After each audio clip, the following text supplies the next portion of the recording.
সংবাদ সবাইকে স্বাগত জানাচ্ছি। আমি ফিরোজ তোহা। শুরুতেই সংবাদ শিরোনাম জানিয়ে দেব এই মুহূর্তে হাতে পাওয়া সর্বশেষ গুরুত্বপূর্ণ আপডেট বাংলার সংবাদ। শুরুতেই থাকছে সাংবাদিকদের হয়রানি এবং ভীতি প্রদর্শনের বিষয়ে যা বলল যুক্তরাষ্ট্র। সাংবাদিকদের দায়িত্ব পালনে যে কোনো ধরনের হয়রানি এবং ভীতি প্রদর্শনে যুক্তরাষ্ট্রের আপত্তি রয়েছে বলে জানিয়েছেন স্টেট ডিপার্টমেন্টের মুখপাত্র ম্যাথু মিলার।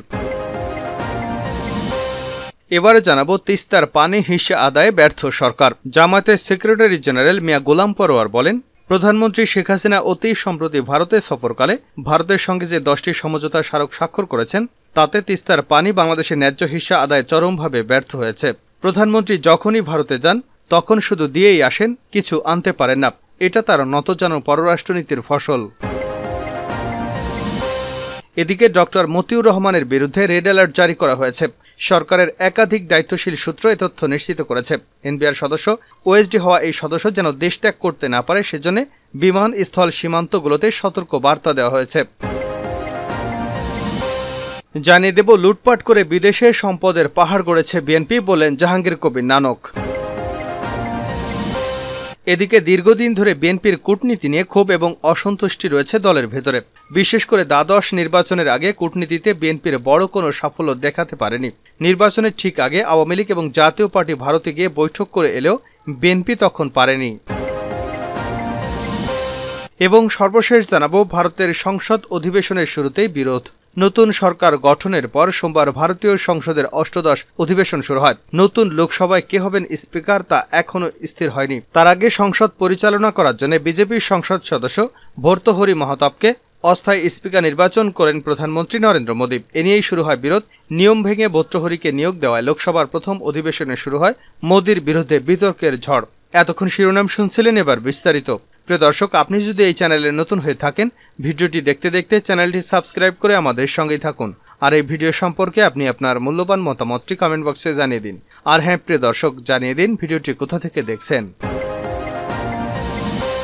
সাংবাদিকদের হয়রানি ও ভীতি প্রদর্শনের বিষয়ে যা বলল যুক্তরাষ্ট্র। সাংবাদিকদের দায়িত্ব পালনে যে কোনো ধরনের হয়রানি এবং ভীতি প্রদর্শনে যুক্তরাষ্ট্রের আপত্তি রয়েছে বলে জানিয়েছেন স্টেট ডিপার্টমেন্টের মুখপাত্র ম্যাথু মিলার। সোমবার মার্কিন পররাষ্ট্র দপ্তরের নিয়মিত প্রেস ব্রিফিংয়ে বিপিএস-এর বিবৃতির বিষয়ে প্রশ্ন করা হয় মুখপাত্র ম্যাথু মিলারকে। এ সময় তিনি বাংলাদেশের সংবাদ মাধ্যম এবং সাংবাদিকদের অনুসন্ধানমূলক প্রতিযোগীদের প্রতিবেদনের প্রতি যুক্তরাষ্ট্রের সমর্থনের কথা জানান। পুলিশের সাবেক আইজিপি বেনজির আহমেদ সহ কিছু কর্মকর্তাদের দুর্নীতি নিয়ে সম্প্রতি রিপোর্টের পর সংবাদ প্রকাশে সতর্ক থাকার বিষয়ে বিবৃতি দেয় বাংলাদেশ পুলিশ সার্ভিস অ্যাসোসিয়েশন। এগুলোকে আংশিক ও উদ্দেশ্য প্রণোদিত দাবি করে বিবৃতি দেয় বাংলাদেশ পুলিশ সার্ভিস অ্যাসোসিয়েশন বিপিএসএফ। আহ্বান জানানো হয় রিপোর্ট প্রকাশে আরও সতর্ক হওয়ার। বিপিএস-এর বিবৃতির বিষয়ে উদ্বেগ প্রকাশ করে প্রতিবাদ জানায় সম্পাদকদের সংগঠন এডিটর্স গিল্ড বাংলাদেশ এবং Bangladesh crime reporters association crab. এবার বাংলাদেশের গণমাধ্যম ইস্যুতে নিজেদের অবস্থান জানালো যুক্তরাষ্ট্র। ম্যাথু মিলার বলেন, কার্যকর গণতান্ত্রিক প্রক্রিয়া বজায় রাখতে এবং সরকারের স্বচ্ছতা প্রচারে মুক্ত এবং স্বাধীন গণমাধ্যমের ভূমিকাকে আমরা দৃঢ়ভাবে সমর্থন করি। গুরুত্বপূর্ণ কাজ পরিচালনায় সাংবাদিকদের বাধা দেওয়ার জন্য তাদের হয়রানি বা ভয় দেখানোর কোনো প্রচেষ্টা আমরা আপত্তি জানাই। তিস্তার পানির হিস্যা আদায়ে সরকার ব্যর্থ জামাত। বাংলাদেশ জামায়াতে ইসলামের সেক্রেটারি জেনারেল মিয়া গোলাম পরোয়ার সোমবার এক বিবৃতিতে বলেছেন, প্রধানমন্ত্রী শেখ হাসিনা অতি সম্প্রতি ভারত সফরকালে ভারতের সঙ্গে 10টি সমঝোতা স্মারক স্বাক্ষর করা হয়েছে। তাতে তিস্তার পানি বাংলাদেশের ন্যায্য হিস্যা আদায়ে চরমভাবে ব্যর্থ হয়েছে। তিনি বলেন, ভারত ও বাংলাদেশের উপর দিয়ে প্রবাহিত অভিন্ন নদীগুলোর পানি ন্যায্য পাওনা আন্তর্জাতিকভাবে স্বীকৃত বাংলাদেশের ন্যায্য অধিকার। এই অধিকারের সঙ্গে আমাদের অস্তিত্ব তথা কৃষি, শিল্প, ব্যবসা, বাণিজ্য এবং জাতীয় নিরাপত্তার স্বার্থ জড়িত। কিন্তু বাংলাদেশ সরকার অনির্বাচিত হওয়ার কারণে অভিন্ন নদীর পানি বাংলাদেশের ন্যায্য হিস্যা আদায়ে দর কষাকষিতে বারবার নতজানু নীতি এবং দুর্বলতা প্রকাশ করে আসছে। প্রকৃতপক্ষে পশ্চিমবঙ্গ নয়, ভারতের কেন্দ্রীয় সরকারের অনীহার কারণেই তিস্তার পানি বন্টন চুক্তি হচ্ছে না। জামায়াতের সেক্রেটারি জেনারেল বলেন, তিস্তা নদীর বাংলাদেশ অংশের পানি সংরক্ষণে যে প্রস্তাব ভারত দিয়েছে তা বাংলাদেশের জন্য অত্যন্ত লজ্জাজনক। ভারতের নদী সংযোজন প্রকল্প সম্পর্কে অবিলম্বে ভারতের নিকট বাংলাদেশ সরকারের প্রতিবাদ জানানো উচিত। পানি ন্যায্য হিস্সা না পাওয়ার কারণে বাংলাদেশের আর্থসামাজিক অবস্থা এবং পরিবেশের ভারসাম্য নষ্ট হয়ে যাচ্ছে। তিনি বলেন, আমরা উদ্বেগের সাথে আরও লক্ষ্য করছি যে প্রধানমন্ত্রী শেখ হাসিনা কলকাতা থেকে রাজশাহী পর্যন্ত বিশেষ ট্রেন সার্ভিস এবং কলকাতা থেকে চট্টগ্রাম পর্যন্ত বাস সার্ভিস চালুর জন্য ভারতের সাথে যে চুক্তি করেছে তাতে বাংলাদেশের জাতীয় স্বার্থ এবং নিরাপত্তা ঝুঁকির সম্মুখীন করেছে। প্রধানমন্ত্রী যখনই ভারতে যান তখনই শুধু দিয়ে আসেন, কিছুই আনতে পারেন না। এটা তার নতজানু পররাষ্ট্রনীতির ফসল। মতির বিরুদ্ধে রেড অ্যালার্ট। ডক্টর মতিউর রহমানের বিরুদ্ধে রেড অ্যালার্ট জারি করা হয়েছে। সরকারের একাধিক দায়িত্বশীল সূত্র এ তথ্য নিশ্চিত করেছে। এনবিআরের সদস্য ওএসডি হওয়া এই সদস্যকে যেন দেশ ত্যাগ করতে না পারেন সেজন্য বিমান স্থল সীমান্তগুলোতে সতর্কতা বাড়ানো হয়েছে। মতিউর রহমান এবং তার পরিবারের সদস্যরা যেন বর্তমান পরিস্থিতিতে কোনো অবস্থাতেই দেশ ত্যাগ করতে না পারে সেজন্য এই অ্যালার্ট জারি করা হয়েছে বলে দায়িত্বশীল একাধিক সূত্র নিশ্চিত করেছে। দুর্নীতি দমন কমিশন ইতিমধ্যেই ৩ সদস্যের একটি তদন্ত দল গঠন করেছে, যারা মতিউর রহমানের বিরুদ্ধে দুর্নীতির তথ্য উপাত্তগুলো অনুসন্ধান করবে। এই অনুসন্ধান দলের তদন্ত কর্মকর্তারা আগামী ২-১ দিনের মধ্যে আদালতে মতিউর রহমানের বিদেশে যাওয়ার ব্যাপারে নিষেধাজ্ঞা চাইতে পারে বলেও সংশ্লিষ্ট দায়িত্বশীল নিশ্চিত করেছে। দুর্নীতি দমন কমিশন এ ব্যাপারে তদন্ত কর্মকর্তাদেরকে প্রয়োজনীয় নির্দেশনা দিয়েছেন বলেও জানা গেছে। উল্লেখ্য, ছাগল কাণ্ডে আলোচিত এনবিআরের সাবেক সদস্য এবং কাস্টমস, এক্সাইজ এবং ভ্যাট আপিলেট ট্রাইব্যুনালের প্রেসিডেন্ট ডক্টর মতিউর রহমানের বিরুদ্ধে দুর্নীতির খবর এখন সারা দেশে টক অব দ্য কান্ট্রি।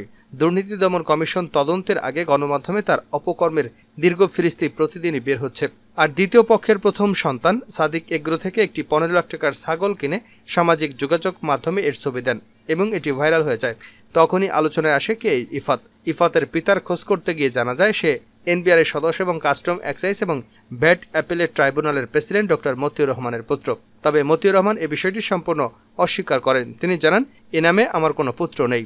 এখন জানা গিয়েছে তার প্রথম স্ত্রীর আপত্তির কারণে এবং প্রথম স্ত্রীর পরামর্শেই মতিউর রহমান এ ধরনের আত্মঘাতী সিদ্ধান্ত নিয়েছিলেন। আর এই সিদ্ধান্ত গ্রহণ করেই তিনি পরবর্তীতে ফেঁসে যাচ্ছেন। যখন গণমাধ্যমে ইফাতের প্রকৃত পিতার তথ্য অনুসন্ধান করে তখন তারা জানতে পারেন যে ডক্টর মতিউর রহমানের দ্বিতীয় স্ত্রীর প্রথম সন্তান হলেন ইফাত। এরপর পরই দেখা যায় ডক্টর মতিউর রহমান তার প্রথম স্ত্রী, পুত্র এবং কন্যা প্রত্যেকেই যেন এক একজন রত্নভাণ্ডার গড়েছেন। তাদের হাজার হাজার কোটি টাকার সম্পদ গণমাধ্যমে প্রকাশিত হতে থাকে। এ নিয়ে সামাজিক যোগাযোগ মাধ্যমে হুলস্থুল পড়ে যায়। সরকারের জন্য পরিস্থিতি বিব্রতকর হয়ে ওঠে। এই মতিউর রহমান আবার সোনালী ব্যাংকের পরিচালক হিসেবে মনোনীত হয়েছিলেন। সবকিছু মিলিয়ে তার দুর্নীতির ফিরিস্তি যেন বেনজির আহমেদকে ছাড়িয়ে গেছে। এরকম বাস্তবতায় আজ দুর্নীতি দমন কমিশন আনুষ্ঠানিকভাবে মতিউর রহমানের বিরুদ্ধে অনুসন্ধানের সিদ্ধান্ত গ্রহণ করেছে। একই সঙ্গে মতিউর রহমান যেন দেশ ত্যাগ করতে না পারেন সেই জন্য উদ্যোগ গ্রহণ করা হয়েছে। এর আগে বেনজির আহমেদের বিরুদ্ধেও তদন্তের উদ্যোগ গ্রহণ করার আগেই তিনি দেশ ছেড়ে পালিয়ে যান। এবার মতিউর রহমানের ক্ষেত্রে যেন তেমনটি ঘটতে না পারে সেজন্য দুদক শুরু থেকেই সতর্ক। লুটপাট করে বিদেশি সম্পদের পাহাড় গড়েছে বিএনপি নেতারা। জাহাঙ্গীর কবির নানক।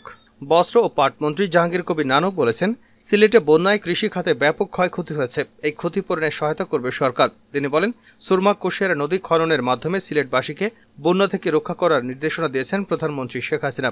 আগামী বছর সিলেটবাসীকে বন্যার কবল থেকে রক্ষা করতে সব ধরনের পদক্ষেপ গ্রহণে ত্রাণ এবং দুর্যোগ প্রতিমন্ত্রী এবং প্রাণী সম্পদ প্রতিমন্ত্রীকে সিলেট পাঠিয়েছেন প্রধানমন্ত্রী।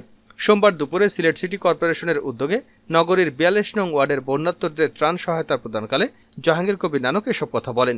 বিএনপির সমালোচনা করে তিনি বলেন, ক্ষমতার মসনদে বসে দেশের হাজার হাজার কোটি টাকা লুটপাট করে দেশকে দেউলিয়া রাষ্ট্রে পরিণত করে বিএনপি।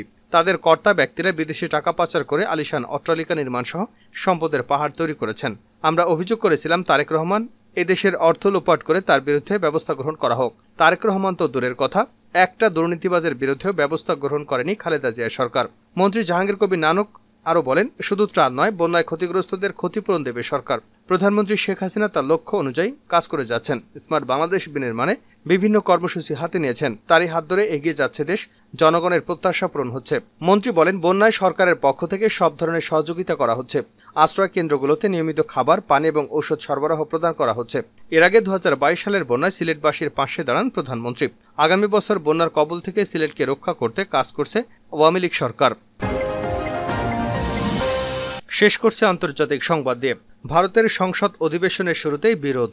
নতুন সরকার গঠনের পর সোমবার ভারতীয় সংসদের অষ্টাদশ অধিবেশন শুরু হয়। নতুন লোকসভায় কে হবেন স্পিকার তা এখনও স্থির হয়নি। বুধবার স্পিকার নির্বাচন করা হবে দেশটিতে।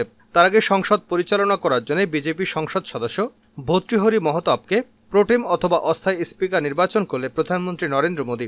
এ নিয়ে শুরু হয় বিরোধ। নিয়ম ভেঙে ভর্তৃহরিকে নিয়োগ দেওয়ায় লোকসভার প্রথম অধিবেশনের শুরুর দিনেই মোদীর বিরুদ্ধে বিতর্কের ঝড় তোলেন বিরোধীরা। নতুন সরকার গঠনের পর সোমবারই সংসদের প্রথম অধিবেশন বসে। অধিবেশনের প্রথম বক্তৃতা করেন প্রধানমন্ত্রী নরেন্দ্র মোদী। তাকে সংসদে বক্তৃতা দেওয়ার জন্য আহ্বান জানান ভর্তৃহরি। তার তত্ত্বাবধানে নবনির্বাচিত সংসদ সদস্যরাও শপথ বাক্য পাঠ করেন। লোকসভা নবনির্বাচিত সংসদ সদস্যদের শপথ বাক্য পর্ব শেষ হলে লোকসভার স্পিকার নির্বাচন করা হবে। যতক্ষণ না নতুন স্পিকার নির্বাচিত হচ্ছে ততক্ষণ ভর্তৃহরি দায়িত্ব সামলাবেন। তবে তার এই নিয়োগ নিয়েও প্রশ্ন তুলেছেন বিরোধীরা। তাদের দাবি, নিয়ম ভেঙে 7 বারের সংসদ সদস্য ভর্তৃহরিকে অস্থায়ী স্পিকার করা হয়েছে। নিয়ম অনুযায়ী সংসদের সবচেয়ে বর্ষিয়ান সদস্যকেই প্রোটেম স্পিকার করা হয়। সেদিক থেকে দেখতে গেলে এবারে লোকসভায় সবচেয়ে বর্ষিয়ান সংসদ সদস্য কংগ্রেসের সুরেশ কদ্দিকুনিল।